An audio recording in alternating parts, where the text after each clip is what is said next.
Mothers day సందర్భంగా అవిరా fertility హాస్పిటల్లో మే 12 నుండి 31 వరకు ఉచిత సంతాన శిబిరం. కరోనా నుంచి కోలుకున్నాం అని సంతోషపడే లోపు ఏదో ఒక వైరస్ ఎంట్రీ ఇస్తూ కలవరపెడుతోంది.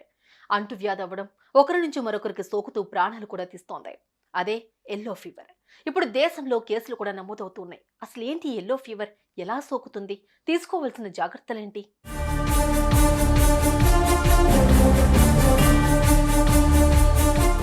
ఎల్లో ఫీవర్ దోమల నుంచి వస్తుంది. 3 రకాలుగా ఈ వైరస్ మనుషులకు సోకుతుంది. వాతావరణం, పరిసరాల అపరిశుభ్రత, దోమల వ్యాప్తి వలన ఈ వైరస్ సోకుతుంది.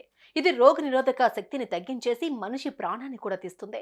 అన్ని దోమల వల్ల ఈ ఫీవర్ రాదు, కానీ కొన్ని రకాల దోమల కారణంగా మనిషిపై ఎఫెక్ట్ పడుతుంది.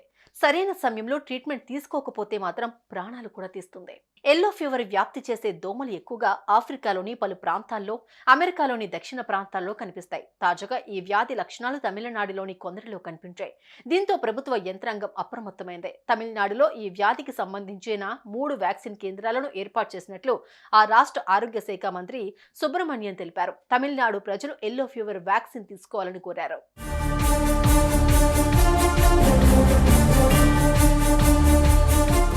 అసలేంటి ఎల్లో ఫీవర్ అనే విషయానికి వస్తే, ఇది దోమల నుంచి మనుషులకు వ్యాపిస్తుంది.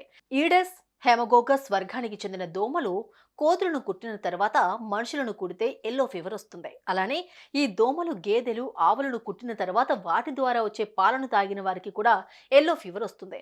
ఇక సెమీ డొమెస్టిక్ దోమలు అంటే ఈ వైరస్ మోస్తున్న దోమలు డైరెక్ట్ గా కుట్టినా కూడా వైరస్ సోకుతుంది. ఈ దోమలు కుట్టిన వెంటనే శరీరం అంతా వైరస్ వ్యాపిస్తుంది. అది ఒకరి నుంచి మరొకరికి ఈజీగా సోకుతుంది. తుమ్మినా, దగ్గినా పక్కని వారికి కూడా ఎల్లో ఫీవర్ వస్తుంది. ఈ వైరస్ సోకిన వారికి వ్యాధి నిరోధక శక్తి తగ్గిపోతుంది.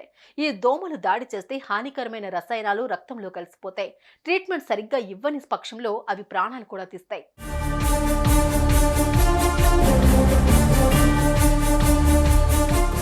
ఎల్లో ఫీవర్ సోకిన వారికి మొదటి కనిపించే లక్షణాల విషయానికి వస్తే, అకస్మాత్తుగా జ్వరం, తీవ్రమైన తలనొప్పి, ఒళ్ళు నొప్పులు, అలసట, వాంతులు, చర్మం, కళ్ళు పసుపు రంగులోకి మారడం, రక్తస్రావం అవ్వడం, ఉన్నట్టుండి ఉలిక్కి పట్టడం లాంటివి జరుగుతాయి. జ్వరం త్వరగా తగ్గకపోవడం కూడా ఓ లక్షణమే. వెంటనే బ్లడ్ టెస్ట్ చేయించి డాక్టర్ను సంప్రదించడం ఉత్తమం. ఇక ఎల్లో ఫీవర్ నివారణ మార్గాల విషయానికి వస్తే, దోమల నివారణకు తగిన జాగ్రత్తలు తీసుకోవాలి. ఇంట్లో మస్కిటో కాయిల్స్, దోమతెరలు వాడాలి. శరీరాన్ని పూర్తిగా కప్పుకోవాలి. ఇంటి పరిసర ప్రాంతాలను శుభ్రంగా ఉంచుకోవాలి. రోజుల తరబడి ఎక్కడా నీరున్నా దాన్ని క్లీన్ చేసుకోవాలి. వ్యాధి సోకినట్లయితే నీరు ఎక్కువగా తాగాలి.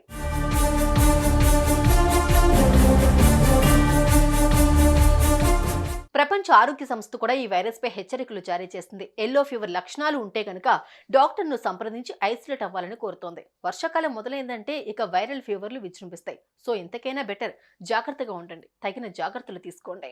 సుమన్ టీవీలో మీ పర్సనల్ అండ్ బిజినెస్ ప్రమోషన్స్ కోసం కింది నెంబర్కి కాంటాక్ట్ చేయండి.